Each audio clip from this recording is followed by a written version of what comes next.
हावन होला अंगनवा में बड़ा निक लागे भवनवा में, बड़ा निक लागे भवनवा में।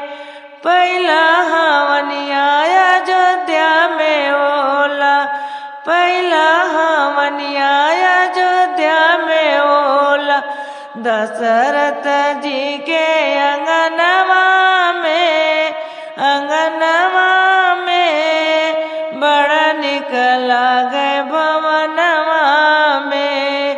हावन होला अंगनवा में, अंगनवा में बड़ा निक लागे भवनवा में।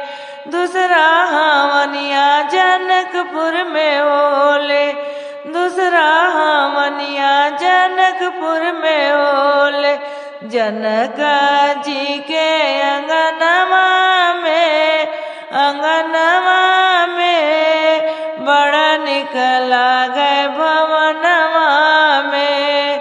हावन होला अंगनवा में, अंगनवा में बड़ा निक लागे भवनवा में।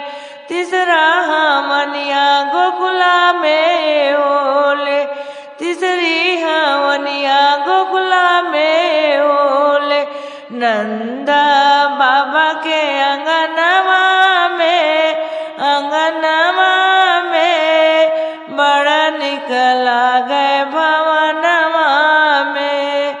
हावन होला अंगनवा में, अंगनवा में बड़ा निक लागे भवनवा में, बड़ा निक लागे भवनवा